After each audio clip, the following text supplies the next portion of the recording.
Let's understand about this term linkage. Now linkage is के नीचे मैंने एक चीज लिखी है, exception to independent assortment. Now ध्यान रखना, now independent assortment में हमने कहा था, मेंडल की लॉ है कि जब whenever there are two characters या two genes making gametes, the inheritance of one gene is independent on the inheritance of the other gene. मतलब एक जीन दूसरे पे डिपेंड नहीं करती और इसीलिए वो दोनों इंडिपेंडेंटली असॉर्ट हो जाती है और अच्छे अच्छे गैमेट बना लेते हैं. लेकिन लिंकेज इज एन एक्सेप्शन. समझेंगे क्या होता है लिंकेज में ना. जैसे कि यहाँ पर आप देख सकते हो कि एक होमोलोगस पेयर मैंने ड्रॉ किया है और उस पर कुछ जीन्स ड्रॉ किए हुए हैं. जैसे कि आप देख सकते हो 1 2 3 4 5 जीन्स है इसके ऊपर. उनके नाम भी हैं R, P, A, B और C. और दोनों क्रोमोसोम पे उनके अलील्स हैं. Small r, capital P, capital A, small b, small c, capital C. तो अलग अलग अलील्स हैं. कुछ होमोजाइगस है, कुछ हेटेरोजाइगस है, कुछ होमोजाइगस रिसेसिव है, कुछ होमोजाइगस डोमिनेंट है. तो ऐसा उनका अरेंजमेंट है. Now what is linkage? Now linkage का मतलब देखिए, अलग अलग पॉइंट्स से हम लोग समझेंगे. Now link genes occur in the same chromosome. So हम किन जीन्स को लिंक्ड कहते हैं? जो जीन्स एक ही क्रोमोसोम पे होते हैं उसी को हम कहते हैं लिंक्ड जीन्स. आप दो अलग अलग क्रोमोसोम के जीन्स को लिंक जीन्स नहीं बोल सकते. हाँ, लेकिन होमोलोगस क्रोमोसोम के जो जीन्स हैं उनको हम लिंक्ड जीन्स बोलते ही हैं. सो याद रखना, one pair of homologous chromosome is one linkage group. So जैसे कि एक पेयर है बीच में. So how are they arranged? The genes lie in a linear sequence in the chromosome. आपको डायग्राम में भी दिखाई दे रहा है कि जो सारे जीन्स हैं R, P, A, B, C, ये एक के नीचे एक लाइन में अरेंज्ड हैं. Now usually वो सारे जीन्स अपने अपने क्रोमोसोम पे ही रहते हैं. वो जैसे कि कलर के हिसाब से देखें तो वो जीन जो है ब्लू से रेड पे नहीं जाते और रेड से ब्लू में नहीं आते. लेकिन ड्यूरिंग क्रॉसिंग ओवर थोड़ा इधर से उधर जाना पॉसिबल है और उसी को हम कहते हैं रिकॉम्बिनेशंस यानी new combinations. So that point remember. Now strength of linkage between two genes is inversely proportional to the distance between the two. Now आप देख सकते हो एग्जाम्पल, जो जीन R है और जीन C है उनके बीच में डिस्टेंस बहुत ज्यादा है. मतलब उनका जो लिंकेज का स्ट्रेंथ है वो स्ट्रॉन्ग नहीं है, it is a weak strength. लेकिन जो जीन B और C है दोनों एक दूसरे से बहुत नज़दीक है तो उनका जो लिंकेज है वो काफ़ी स्ट्रॉन्ग है. इसलिए हम कहते हैं the strength of the linkage between two genes is inversely proportional to the distance between the two. So greater the distance lesser the strength and lesser the distance greater the strength. So remember this point.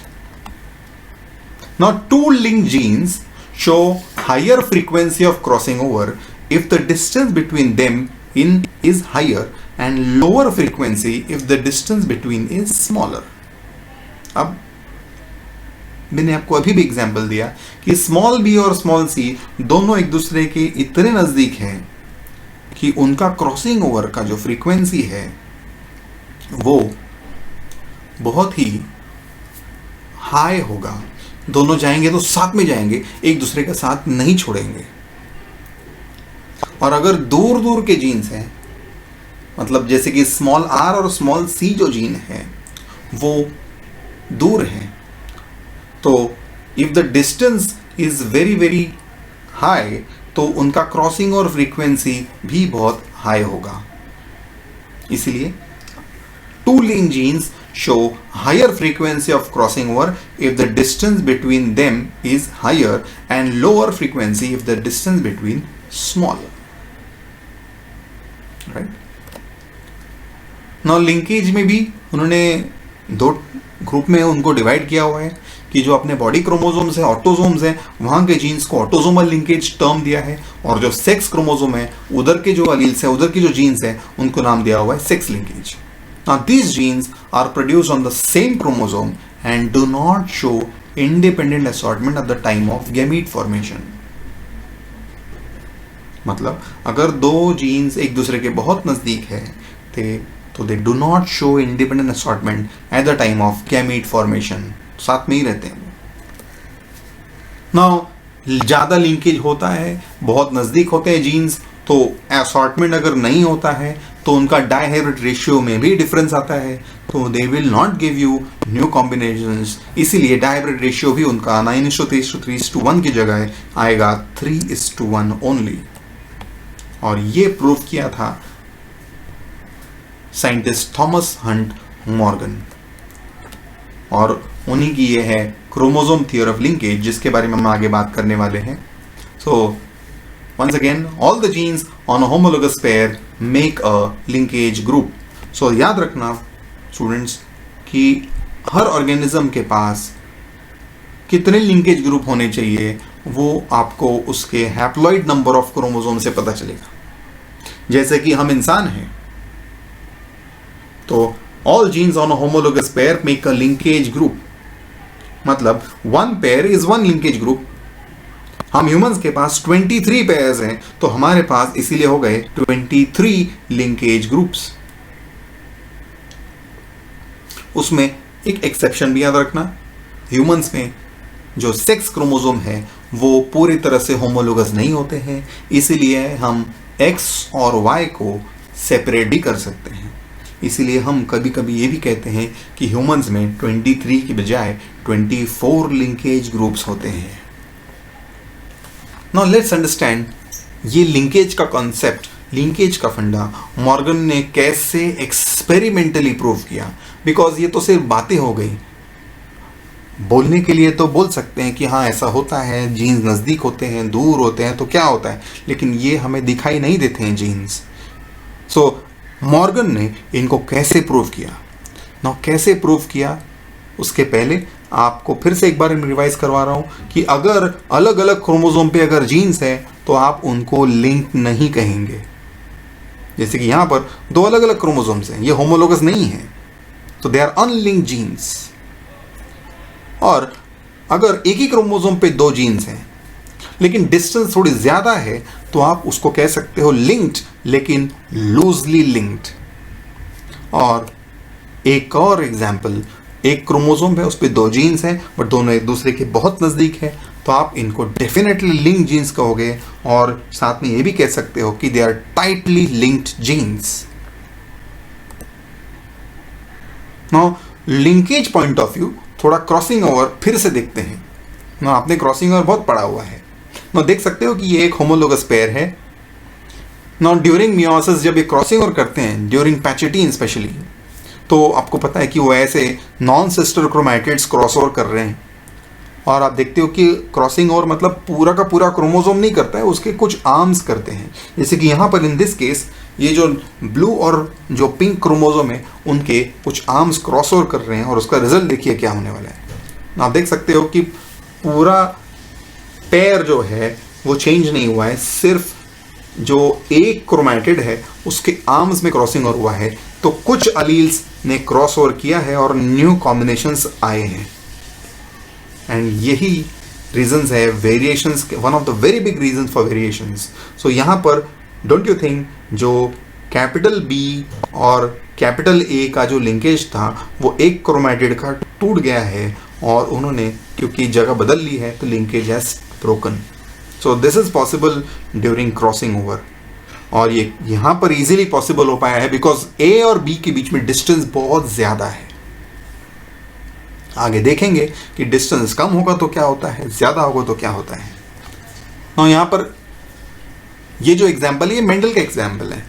ये seed colour and seed shape, यहाँ पर distance काफ़ी ज़्यादा होगा, इसीलिए आपको चारों possibilities आ गई, क्रॉसिंग और अच्छे से हुआ। तो इसीलिए आपको ऑल 4 टाइप ऑफ फिनोटाइप्स मिल रहे हैं, yellow round, green wrinkled, yellow wrinkled and green round. Now ये 4 फिनोटाइप्स में भी 2 टाइप्स हैं। नाउ जो येलो राउंड है और ग्रीन रिंकल्ड है, ये दोनों पेरेंटल कॉम्बिनेशंस आप बोलेंगे इनको आज से। और जो येलो रिंकल्ड और जो ग्रीन राउंड कॉम्बिनेशंस है, आप इनको बोलोगे रिकॉम्बिनेंट ऑफस्प्रिंग्स। ऐसा क्यों? नाउ इसीलिए क्योंकि ये जो क्रॉस था, इनके पेरेंट्स येलो राउंड थे। ये आपको याद होगा, ये F2 का रिजल्ट है। तो इनका जो पेरेंट्स थे, दे वर हाइब्रिड येलो राउंड, उनका सेल्फिंग करने की वजह से ऐसे 4 फिनोटाइप्स आते थे। तो येलो राउंड को, हाइब्रिड येलो राउंड को F2 में ये 4 फिनोटाइप्स आते हैं। तो उसमें से ये जो लास्ट के 2 हैं, yellow wrinkled and green round, they are new combinations, क्योंकि इनकी फैमिली में अभी तक कोई भी येलो रिंकल्ड नहीं था और कोई भी ग्रीन राउंड नहीं था। सो इनको आप न्यू कॉम्बिनेशंस यानी रिकॉम्बिनेंट कहिए, या फिर इनको आप नॉन पेरेंटल भी कह सकते हैं। सो देखते हैं ये कैसे आते हैं। ना ये मियोसिस है, इसका भी क्विक रिवीजन देखते हैं। ना येलो राउंड वाले सीड्स है, तो हाइब्रिड येलो राउंड है, तो उसके गैमीट्स का सेग्रीगेशन और असॉर्टमेंट कैसे होता है, it's a quick revision of meiosis. So ये पेरेंट सेल है जिसके पास 4 क्रोमोसोम्स हैं। कलर और शेप के 2 कैरेक्टर्स कंसिडर किए हैं। ना कलर के लिए आप देख सकते हो कि येलो एंड ग्रीन 2 कलर्स है। Capital Y is yellow, small y is green. यहाँ पर क्रोमोसोम की साइज भी अलग अलग, 2 तरह के क्रोमोसोम है, 2 लॉन्ग है और 2 शॉर्ट है। ना लॉन्ग क्रोमोसोम पे शेप है और शॉर्ट क्रोमोसोम पे कलर ऑफ सीड है। ना ध्यान देते रहना कि उनका मियोसिस 1 शुरू होगा, जिसमें मेटाफेज 1 हो रहा है। आपको पता है उसमें क्रोमैटिड आपको डबल डुप्लीकेटेड दिखाई देंगे मेटाफेज क्रोमोसोम में। और एनाफेज 1 में देखिए क्या हुआ है। एनाफेज में देख सकते हो कि homologous pairs have got separated. फिर एनाफेज 1 के बाद जब मियोसिस 1 खत्म होगा, फिर शुरू होगा मेटाफेज 2। नाउ मेटाफेज 2 में 4 सेल्स हैं अभी। अब उनके साथ देखो क्या होने वाला है। अब जब वो कंप्लीट करेंगे मियोसिस, तो you can see there are 4 types of gametes. तो इस पूरी प्रोसेस में आपने देखा कि कैसे क्रोमोसोम्स की बजाय कैसे अलील्स के बजाय क्रोमोसोम्स सेग्रीगेट हो रहे हैं और इंडिपेंडेंटली असॉर्ट हो रहे हैं। सो दैट इज हाउ ये 4 गैमेट्स आते हैं, और इसीलिए आपको F2 में 4 अलग अलग फिनोटाइप्स आते हैं। सो येलो राउंड सीड्स वाले पेरेंट्स को बाकी के नए कॉम्बिनेशंस भी आ सकते हैं because of meiosis, crossing over and the independent assortment and segregation.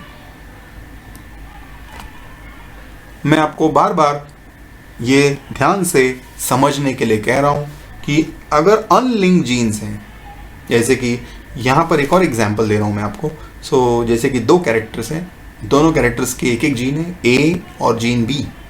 Now यहाँ पर होमोलोगस भी दिख रहे हैं आपको, ब्लू और pink is 1 homologous pair, and the small जो शॉर्ट क्रोमोसोम दिख रहा है ब्लू और पिंक, वो भी एक होमोलोगस पेयर है। नाउ उसके गैमीट्स भी देखिए आप, 4 टाइप के गैमीट बन रहे हैं। चारों गैमीट इक्वल प्रोपोर्शन में बनते हैं, एज मियोसिस में होता है वैसे ही। इन चारों में आप देख सकते हो कि 2 पेरेंटल है, 2 रिकॉम्बिनेंट्स हैं। Capital A capital B is a parental type, small a small b is also parental type. Small a capital B and capital A small b is a new combination. Colour में भी difference दिख रहा है आपको, उधर blue, दोनों chromosome blue एक साथ हैं, स्मॉल a स्मॉल b में दोनों पिंक क्रोमोसोम है, तो ये पेरेंटल है क्योंकि इनके ओरिजिनल पेरेंट्स ऐसे ही थे।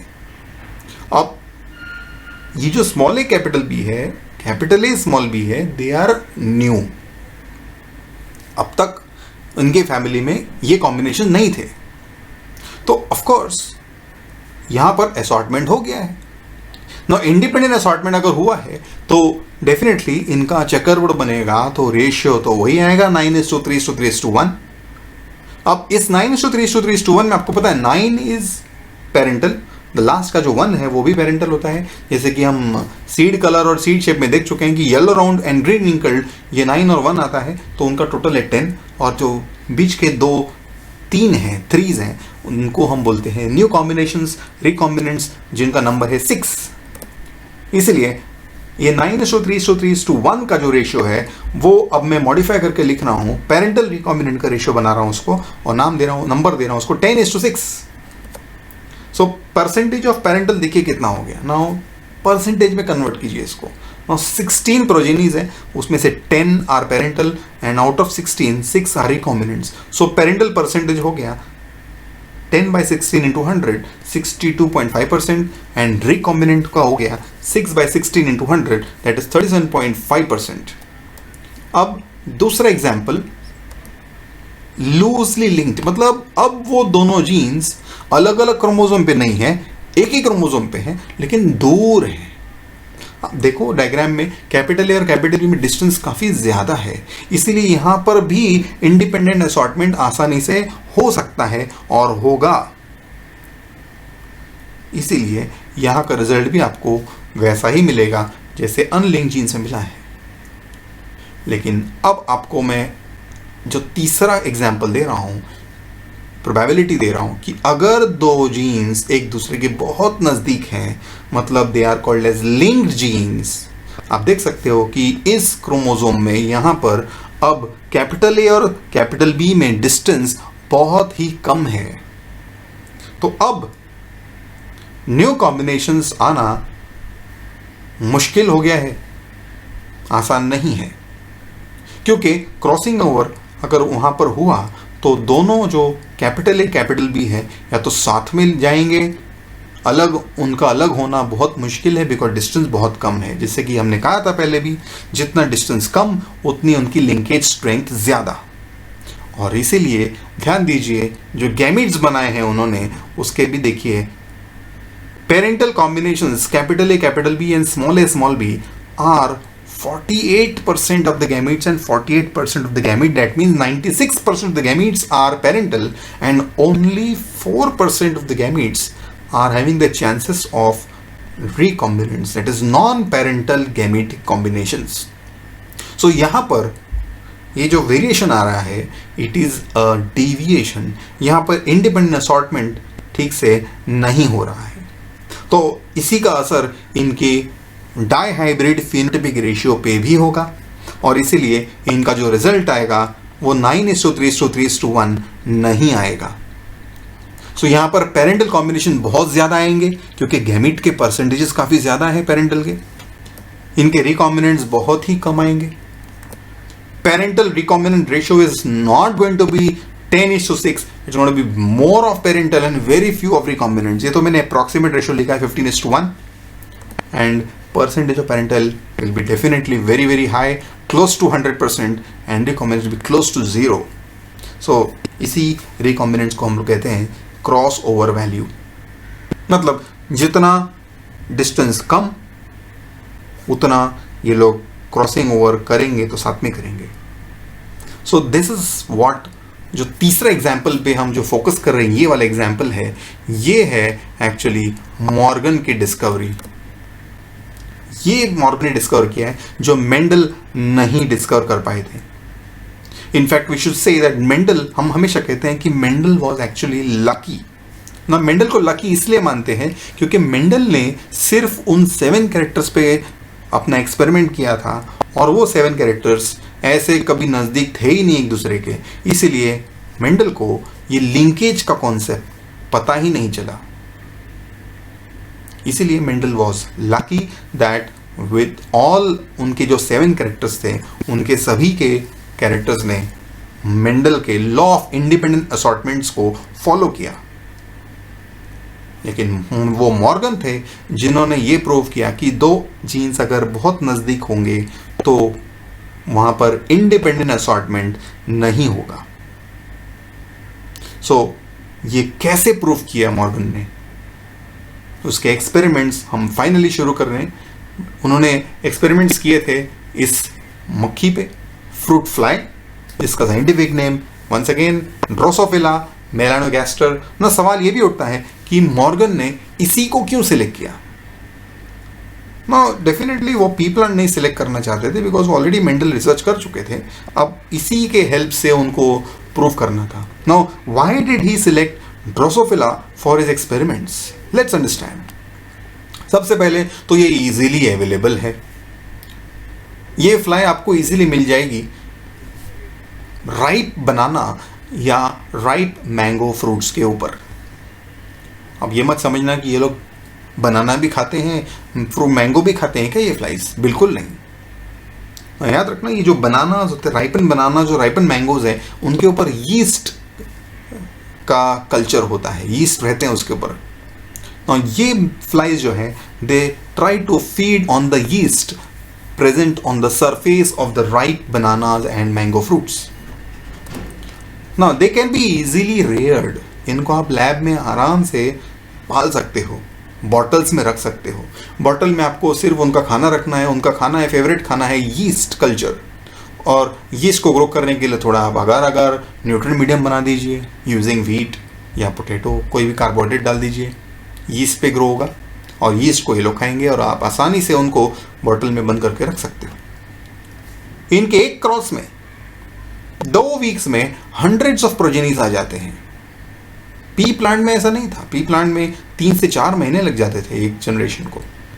सो यहां पर 2 weeks, a very short time, so results are also fast. इनको स्टडी करने के लिए, फिनोटाइप चेक करने के लिए आप इन फ्लाइज को टेम्पररी इनएक्टिवेट भी कर सकते हो with help of ether. Just if you want to examine them, उनका फिनोटाइप चेक करने के लिए आप इजीली उनको इनएक्टिवेट कर सकते हो. इनके फिनोटिपिकली आप इनमें मेल और फीमेल में भी डिस्टिंग्विश आसानी से कर सकते हो. इनके females are large in size with ovipositor at the rear end. Ovipositor is a part of the female reproductive system. Genetically also very easy to work because only 4 pairs of chromosome of different sizes. So जितने कम chromosome उतना आसान हो जाता है, जितने ज़्यादा chromosome उतना और कॉम्प्लिकेट हो जाता है स्टडी करना. So very easy because of only 4 pairs of chromosomes. Male or female chromosome wise also are different. Like humans, males have XY and female has X and X. लेकिन इनका जो Y chromosome है, इसको आप microscope में आसानी से भी देख सकते हो, क्योंकि इनका वाई क्रोमोसोम हुक्ड होता है और इजीली डिस्टिंग्विशेबल होता है. तो that is also a point. And इनके अंदर आपको कोई भी अगर एबनॉर्मेलिटी पता करनी है तो उनके पास पॉलीटीन क्रोमोसोम्स भी होते हैं, जिनके हेल्प से आप उनकी एबनॉर्मेलिटीज या एबनॉर्मल बिहेवियर्स, उनके जीन जेनेटिक चेंजेस को आप आसानी से डिटेक्ट कर सकते हो, which helps in being a very ideal organisms for experimental genetics selected by Thomas Hunt Morgan. Now, Morgan's dihybrid crosses. Now, जैसे crosses मेंडल ने किए थे, वैसे ही crosses मॉर्गन के भी हैं. Now, मॉर्गन ने 2 crosses किए थे. 2. ये उनका पहला एक्सपेरिमेंट है जिसमें उन्होंने 2 क्रॉस किए थे. नाउ पहला क्रॉस देखिए, फ्रूट फ्लाई का बॉडी कलर और आई कलर, ये 2 कैरेक्टर्स कंसिडर किए थे. और दूसरे क्रॉस में eye colour and wing type. So 2 characters, dihybrid crosses. As per Mendel's law, ratio जो आना चाहिए F2 में शुड बी 9:3:3:1. देखते हैं क्या होता है. नाउ ये रहे parents. Now as per the characteristics आप देख सकते हो, एज पर कैरेक्टर्स दोनों पेरेंट्स हैं, दोनों क्रॉसेस में कॉन्ट्रास्ट है. नाउ सवाल ये उठता है कि ड्रोसोफिला में कॉन्ट्रास्ट कैसे मिलते हैं. और पी प्लांट में तो नेचुरली कुछ कॉन्ट्रास्टिंग ट्रेट्स अवेलेबल होते हैं नेचर में, लेकिन in case of Drosophila it is not so. Drosophila में कॉन्ट्रास्टिंग कैरेक्टर्स इतने आसानी से नहीं मिलते हैं. नाउ मॉर्गन ने क्या किया, उन्होंने इन फ्लाइज में म्यूटेशंस करवा के कुछ नए वेरिएशंस के साथ कुछ ड्रोसोफिलास को उन्होंने ग्रो किया, जिनको हम कहेंगे म्यूटेंट्स। उन्होंने म्यूटेशंस करवाए रेडिएशन से, और म्यूटेशन से उनको कॉन्ट्रास्टिंग ट्रेट्स मिलते गए। नाउ पेरेंट्स में आप देख सकते हो कि एक पेरेंट वाइल्ड है और एक पेरेंट म्यूटेंट है। वाइल्ड मतलब जो नेचर में अवेलेबल है, म्यूटेंट मतलब जो मॉर्गन ने क्रिएट किए थे म्यूटेशन से। सो ध्यान देते हैं कि उनके पेरेंट्स में कॉन्ट्रास्ट, वाइल्ड में ब्राउन बॉडीड और म्यूटेंट में उसका कॉन्ट्रास्ट है yellow body. Eye colour red eyed and mutant shows white eyed. Cross 2 में wild is red eyed, mutant is white eyed, but wild is with normal wing, mutant is with a miniature wing. दोनों के मैंने phenotypes लिखे हुए हैं। Now please check here this location. यहां पर आप देख सकते हो उनके जीनोटाइप्स भी लिखे हुए हैं। क्रोमोसोम देखकर आपको समझ में आ रहा है कि ये जो मेल है, ये जो ब्राउन बॉडी रेड आइड व जो वाइल्ड है वो मेल कंसिडर किया है, और एक जो म्यूटेंट येलो बॉडी व्हाइट आइड है वो फीमेल है। ना क्रोमोसोम देखकर आप सोचोगे कि ये वाला अलग क्यों है, ये वो वाई क्रोमोसोम है जो हुक्ड है। सो ये जो 2 कैरेक्टर्स इन्होंने सिलेक्ट किए हैं ये सेक्स क्रोमोसोम पे है। तो ये जो फीमेल है, इनके ये जो 2 क्रोमोसोम आपको दिख रहे हैं ये X और X है, और ये जो मेल है इनका ये क्रोमोसोम X है और ये क्रोमोसोम Y है। और बॉडी कलर और आई कलर के जो जीन्स हैं वो X क्रोमोसोम के हैं, इसीलिए वाइल्ड टाइप जो मेल है यहाँ पर, इसमें आपको Y पे वो जीन्स नहीं मिलेंगे। सिमिलरली यहाँ भी वही चीज़ एप्लीकेबल है। उनका आई कलर और wing type is also on the X chromosome, इसीलिए आपको इस मेल के Y पे भी विंग टाइप का जीन नहीं मिलेगा। नाउ एज एक्सपेक्टेड अब गैमीट्स बनेंगे तो नेक्स्ट F1 जनरेशन आएगी। नाउ F1 जनरेशन में as per the law of dominance follow हुई है। यहाँ पर दोनों के F1 जनरेशन आप देख सकते हो कि जो X क्रोमोसोम वाले हैं वो वाइल्ड टाइप ही ज़्यादा आएंगे, because wild is dominant, mutants are always recessive. So F1 generation ज़्यादातर वाइल्ड आए हैं, brown bodied and red eyed हैं, क्योंकि दे आर डोमिनेंट। क्रॉस 2 में भी जो डोमिनेंट कैरेक्टर है वो वाइल्ड टाइप है, that is red eyed and normal wing. लेकिन आपको इसी F1 में यहां देखोगे तो कुछ रिसेसिव कैरेक्टर्स भी आए हैं, क्योंकि वो सिर्फ एक ही X क्रोमोसोम पे है, Y पे है ही नहीं, इसलिए वो भी आ सकते हैं।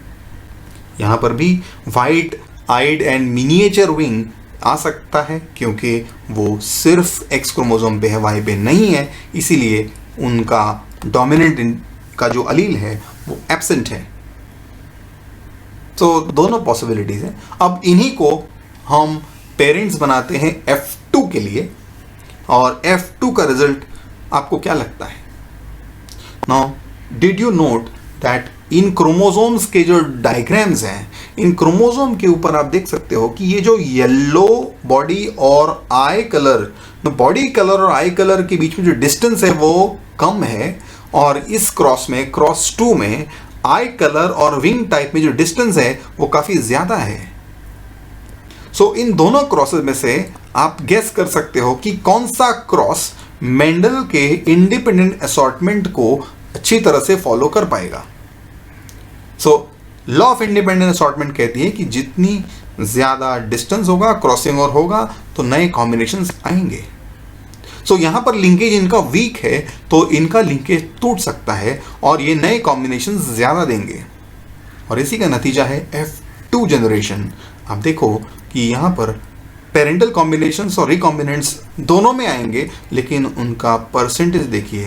यहाँ पर पेरेंटल कॉम्बिनेशंस आपको नॉर्मल रेशियो आ रहा है, जो मेंडल वाला है 9:3:1 की तरह ही है 10:6, 10 parental and 6 will be recombinants. Now यहाँ पर पेरेंटल किसको कहते हैं? वही जो उनके पेरेंटल कॉम्बिनेशंस है, white eyed miniature wing and red eyed normal wing, and who will be called as recombinants at surgeon point 2 will be white eyed normal wings and red eyed and miniature wing, ये recombinants होंगे। तो ये are following the Mendel's law, Mendel का deviation नहीं है यहाँ पर। लेकिन ये वाले क्रॉस में फर्स्ट क्रॉस जो क्रॉस 1 है उसमें दोनों जीन्स का जो डिस्टेंस है वो इतना कम है कि यहाँ पर law of independent assortment applicable होना बहुत मुश्किल लग रहा है, क्योंकि यहाँ पर क्रॉसिंग और उस जगह पर होना बहुत डिफिकल्ट लग रहा है क्योंकि वो बहुत नज़दीक है। देखिए क्या हुआ है उसकी वजह से। नाउ क्रॉसिंग और बहुत डिफिकल्ट होने की वजह से यहाँ पर पेरेंटल कॉम्बिनेशंस काफ़ी ज़्यादा आते हैं। दैट इज़ ऑलमोस्ट 98.7% पेरेंटल आए हैं। यहाँ पर जितनी भी फ्लाइज आई हैं उसमें 98.7% are parental and only 1.3% of the flies were found to be with new combinations. ना यहाँ पर रिकॉम्बिनेशन मतलब yellow body red eyed and brown body white eyed. So very very unique difference between the two crosses. So cross 2 follows Mendel's independent assortment, but cross 1 has not followed. It has given very less number of recombinants because the distance between them is very very less, and this proves the law of linkage. So lesser the distance between the two genes, greater is the strength of their linkage and lesser is the percentage of recombinants formed. So this is Morgan's dihybrid crosses. So here इन दोनों crosses के जो results का difference है ये prove करता है कि linkage कितना बड़ा इन्फ्लुएंस करता है, और सिर्फ अलील्स यानी जो मेंडल के लॉज हैं हाउ उनसे भी ज़्यादा कुछ और है इस दुनिया में, अलील से भी ज़्यादा इंपॉर्टेंट इस दुनिया में है, तो वो है chromosome. How chromosomes play a big role in these linkages. So that is proved here. Now move on to conclusion of this experiment. Now from these experiments Morgan और उनके जो स्टूडेंट हैं उन्होंने कुछ और नई बातें बताई हैं, जैसे कुछ चीज़ें रिपीट हो रही हैं। और रिकॉम्बिनेशन फ्रीक्वेंसी यानी क्रॉस और वैल्यूज़ ये वही हैं जो परसेंटेज मैंने आपको बताया है यहाँ पर। तो यहाँ पर जो परसेंटेज मैं आपको बता रहा हूँ ये 98.7, ये जो 62.8, ये 10 out of 16 is 62.8, 6 out of 16 is 37.2, और यहाँ पर भी ऐसे ही मैं कैलकुलेट कर रहा हूँ और ये उसका फॉर्मूला है। तो recombination frequency is equal to total number of recombinants upon total number of progenies into 100 percentage में होगा ये। So what is recombination frequency? It is a measure of genetic linkage and is used in the creation of a linkage map. Now map के बारे में हम आगे बात करेंगे। So with the help of this formula we can measure the genetic distance between two loci based upon their recombination frequency. Now, जैसे कि मैंने बताया था, farther apart the two genes on the chromosome, मतलब जितने दूर होंगे वो genes, more likely that a crossover will occur between them.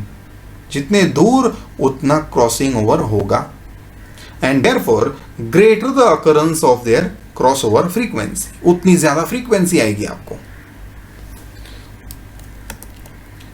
Morgan के एक स्टूडेंट हैं स्टुअर्ट, उन्होंने इन्हीं रिकॉम्बिनेशन फ्रीक्वेंसीज को जेनेटिक मैप बनाने में इस्तेमाल किया।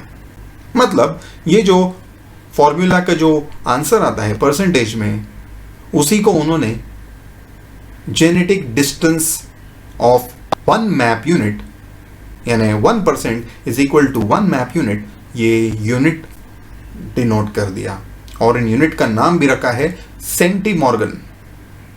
सो याद रखना जेनेटिक्स में क्रोमोसोम्स में centimorgan is the unit of genetic map और the distance between the two genes. Now independent assortment always produces the recombinant frequency of 50%. Now as per Mendel's law, 4 टर्के गैमीट बनते हैं, out of 4 2 gametes are recombinant, so 50% recombinants आते हैं, 50% parental आते हैं. लेकिन as per Morgan's experiments, अगर jeans बहुत नज़दीक हैं, अगर उनके बीच का डिस्टेंस बहुत कम है, तो independent assortment is impossible and hence produces the recombinant frequencies very very low than 50%. जितना ज्यादा क्लोज होगा उतनी फ्रीक्वेंसी और कम आएगी. A recombinant frequency significantly less than 50% shows that the genes are linked. A recombinant frequency of 50% generally means that the genes are unlinked on separate chromosomes. Unlinked or separate chromosomes. Linked genes are used for mapping. हम next slide में देखेंगे कि वो कैसे mapping में इस्तेमाल होते हैं. They are found by looking for deviation from the frequencies expected from independent assortment. जितना एक्सपेक्टेड होगा उससे कितना अलग आ रहे हैं. प्रीवियस क्रॉस में हमने देखा, in any cross if recombination frequency is 5%, it means the distance between the genes is 5 map units. So Morgan के क्रॉस का एग्जाम्पल है. इन्हीं 2 क्रॉस के रिजल्ट्स हमने मिले हैं, वही रिजल्ट्स मैंने लिखे हुए हैं.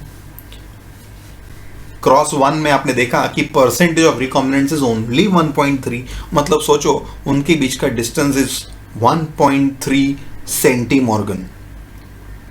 और क्रॉस 2 में रिकॉम्बिनेंट्स परसेंटेज 37.2, मतलब डिस्टेंस ज्यादा है कंपैरेटिवली, और 37.2 is the actual distance between the 2 genes जिनका यूनिट है सेंटीमॉर्गन. सो वो हो गया 37.2 सेंटीमॉर्गन. और जीन्स बॉडी कलर और आई कलर के बीच का डिस्टेंस हो गया 1.3 सेंटीमॉर्गन्स, एंड आई कलर और विंग टाइप का डिस्टेंस हो गया 37.2 centimorgans. So let us see it with help of a picture. So as you can see, मैंने तीनों कैरेक्टर्स के जीन्स को उसी एक्स क्रोमोसोम पे उनकी लोकेशंस बताई है और उनके बीच का डिस्टेंस डिफाइन किया हुआ है. So as you can see, cross 1 के हिसाब से हमें रिकॉम्बिनेंट्स मिले थे 1.3%. मैं उनको बॉडी कलर और आई कलर की लोकेशंस बता सकता हूं उसकी वजह से कि वो 1.3 मैप यूनिट्स दूर है, और आई कलर और विंग टाइप का डिस्टेंस मैं बता सकता हूं कि वो 37.2 मैप यूनिट्स दूर है. और इन दोनों की वजह से मुझे ये समझ में आ रहा है कि आई colour, that is body color, and wing type have the total of 38.5 map units.